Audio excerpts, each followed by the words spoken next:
আসসালামু আলাইকুম। Iran Israel যুদ্ধ আপাতত শেষ। এখন মূল্যায়ন চলছে যেই হামলা করেছে, বিশেষ করে যেই লক্ষ্যে যুদ্ধ ইসরায়েল করেছে এবং পরে মার্কিন যুক্তরাষ্ট্র তারাও যোগ দিয়েছে, সেই উদ্দেশ্য কি সফল হয়েছে? ইসরায়েল খুব বগল বাজাচ্ছে যে তাদের লক্ষ্য শতভাগ সফল হয়েছে। মার্কিন যুক্তরাষ্ট্র এখনো বলেনি, কিন্তু মার্কিন যুক্তরাষ্ট্রের গোয়েন্দা সংস্থা সাংঘাতিক রকম বেকায়দায় ফেলেছে ডোনাল্ড ট্রাম্পকে। তারা বলছে যে ইরানের যে পারমাণবিক স্থাপনা সেটা অক্ষত আছে, তাদের কর্মসূচি কিছুটা পিছিয়ে গেছে এই হামলার কারণে, যে সেই ক্ষতিগ্রস্ত জায়গাগুলো তাদের মেরামত করতে হবে, কিন্তু তাদের পুরো পারমাণবিক স্থাপনা মাটির অনেক গভীরে সেটা অক্ষতই আছে। এই গোয়েন্দাদের এই খবরে ডোনাল্ড ট্রাম্প বেজায় চড়েছেন, কেননা কোটি কোটি ডলার ব্যয়ে তিনি হামলা করেছেন এবং সেই জানেন যে গত শনিবারের সেই বিশাল বহর নিয়ে তার যে হামলা এবং কি ব্লাঙ্কার বোস্টার নাকি এরকম নাম দিয়ে, যে এত গভীরে এক একটা বোমার ওজন 30,000 পাউন্ড। তো 30,000 পাউন্ড হলো ব্যাংকার বোস্টার, সেটা দিয়ে ধ্বংস করতে পারেনি, এই রিপোর্ট আসছে গোয়েন্দাদের। আর ইসরায়েল বলছে শতভাগ সফল হয়েছে। আসলে কি সফল হয়েছে, এটা নিয়ে এখন বিতর্ক। খবর হচ্ছে এই গোয়েন্দা তথ্য ফাঁস, ইরানের পারমাণবিক স্থাপনা পুরো ধ্বংস করতে পারেনি যুক্তরাষ্ট্র। প্রত্যাখ্যান ট্রাম্পের, প্রত্যাখ্যান শুধু না, রীতিমতো ক্ষুব্ধ হয়েছে। কারণ এখন জবাব দিতে হবে ডোনাল্ড ট্রাম্পকে মার্কিন কংগ্রেসে, যে তুমি যে যুক্তরাষ্ট্রের এই যে কোটি কোটি ডলার ব্যয়ে এইভাবে হামলা করলে একটা দেশে, যে সেই হামলার লক্ষ্যটা কি হলো। ডোনাল্ড ট্রাম্পও বলেছে যে তার লক্ষ্য শেষ, পুরোপুরি ধ্বংস হয়ে গেছে। ইসরায়েলও বলছে তাই, ইসরায়েল বলছে শতভাগ, আর ডোনাল্ড ট্রাম্প বলছে যে ওই স্থাপনা ধ্বংস হয়ে গেছে। ফলে এরকম একটা তৃপ্তির ঢেকুর যখন তুলছে ডোনাল্ড ট্রাম্প, তখন গোয়েন্দার রিপোর্ট আসছে যে না, ধ্বংস হয়নি।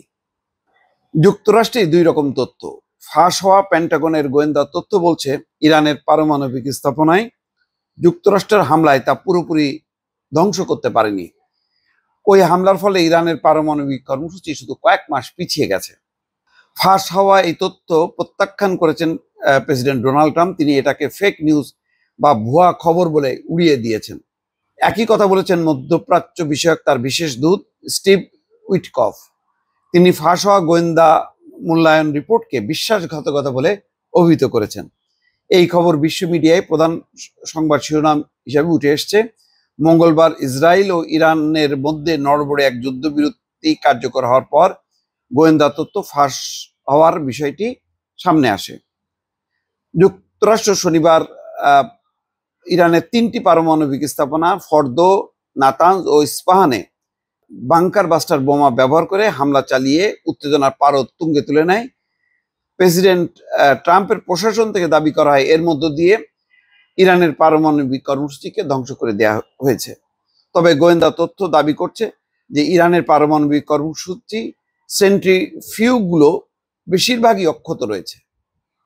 মার্কিন হামলার এসব স্থাপনার মাটির উপরের অবকাঠামোতে ক্ষয়ক্ষতি হয়েছে। ওদিকে 2টি স্থাপনায় প্রবেশ সিল করে দেওয়া হয়েছে। কিছু স্থাপনা ধ্বংস হয়েছে বা ক্ষতিগ্রস্ত হয়েছে, কিন্তু বেশিরভাগ স্থাপনা মাঠের অনেক গভীরে, সেগুলো অক্ষত আছে।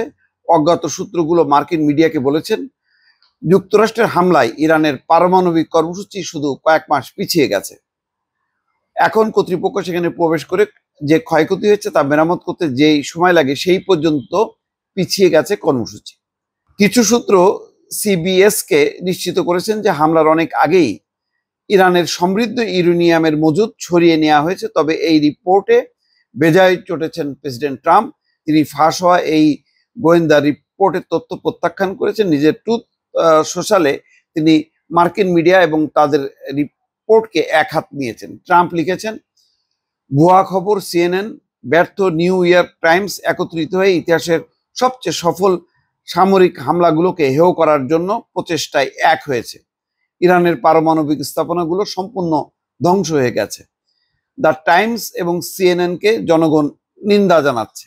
মধ্যপ্রাচ্য বিষয়ক ট্রাম্পের বিশেষ দূত স্টিভ উইটকফও প্রায় একই ধারায় অভিযোগ প্রত্যাখ্যান করেছেন। দর্শক, তার মানে হচ্ছে এখন যে তারা যে ব্যর্থ হয়েছে, এই হামলা যে আসলে সফল হয়নি, এটা স্বীকার করতে চাচ্ছেন না। এটা স্বীকার করলে একটা বড় ধরনের বিপর্যয় ঘটবে। এই হচ্ছে ঘটনা। ফলে আসলে যে লক্ষ্য বলা হচ্ছে শতভাগ সফল, ইসরায়েল দাবি করছে, ট্রাম্প দাবি করছে যে পুরোপুরি ধ্বংস হয়ে গেছে। আসলে তার ধ্বংস হয়নি, সেটা ক্ষতিগ্রস্ত হয়েছে, পিছিয়ে গেছে, কিন্তু আবারও সেখান থেকে তারা শুরু করবে এবং ইরান বলছে তারা তাদের লক্ষ্য থেকে সরে আসবে না। দর্শক, ভালো থাকবেন। আল্লাহ হাফিজ।